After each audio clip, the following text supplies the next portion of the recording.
രാജ്യം കണ്ട ഏറ്റവും വലിയ വ്യാവസായിക ദുരന്തത്തിന് ഇന്ന് 40 വർഷം. വർഷങ്ങൾ ഇത്ര പിന്നിട്ടിട്ടും 5000-ഓളം ആളുകൾ വിഷവാതകം ശ്വസിച്ച് പിടഞ്ഞു വീണ മണ്ണിൽ ഇരകളാക്കപ്പെട്ടവർ ഇന്നും ദുരിതം പേറി ജീവിക്കുകയാണ്.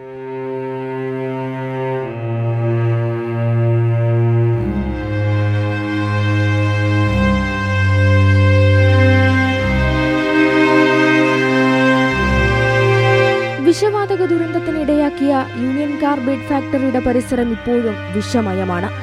ആ ദുരന്തബാധിതർക്ക് സമ്പൂർണ്ണ നീതി ഉറപ്പാക്കാൻ ഇപ്പോഴും കഴിഞ്ഞിട്ടില്ല.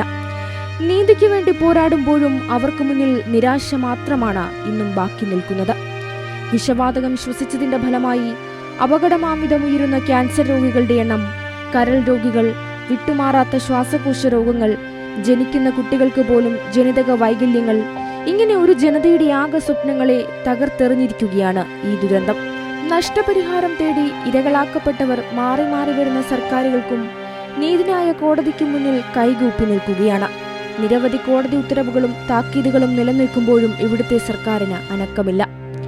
1984 ഡിസംബർ 2 രാത്രിയാണ് ഭോപ്പാലിൽ വിഷവാതകം ചോർന്നത്.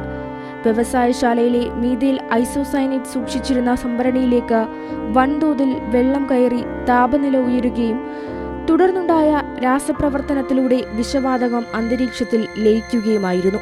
വിഷവാതകം ശ്വസിച്ച് പിടഞ്ഞു വീണവരെ കൊണ്ട് ഭോപ്പാലിലെ ആശുപത്രികൾ നിറഞ്ഞു. ഒരു നാടൊന്നാകെ സ്തംഭിച്ചുപോയ നിമിഷം. വീടും പരിസരവും എല്ലാം മലിനപ്പെട്ടു. എന്നാൽ അധികാരികൾ കണ്ട ഭാവം പോലും നടിക്കുന്നില്ല. യൂണിയൻ കാർബൈഡ് കമ്പനിയുടെ അന്നത്തെ ചെയർമാനായിരുന്ന വാറൻ ആൻഡേഴ്സൺ ആയിരുന്നു കേസിലെ മുഖ്യപ്രതി. അമേരിക്കൻ കോർപ്പറേറ്റ് കമ്പനിയായ ഡൗ കെമിക്കൽസിന്റെ ഉടമസ്ഥതയിലാണ് ഇന്ന് ഈ കമ്പനി. ദുരന്തത്തിന്റെ ബാക്കി പത്രവും പേറി അവിടുത്തെ മനുഷ്യർ ജീവിതത്തോട് മല്ലിടുമ്പോൾ ഡൗ കെമിക്കൽസ് തങ്ങളുടെ വ്യവസായം വിപുലമാക്കിക്കൊണ്ടിരിക്കുന്നു. യൂണിയൻ കാർബൈഡ് എന്ന അമേരിക്കൻ കമ്പനിയുടെ അനാസ്ഥയിൽ മരണത്തിന്റെ ഇരുട്ടിലേക്ക് തള്ളി വീണത് 2259 പേരെന്നാണ് ഔദ്യോഗിക കണക്ക്. യഥാർത്ഥ കണക്കുകൾ ഇതിലും എത്രയോ അധികമായിരിക്കാം.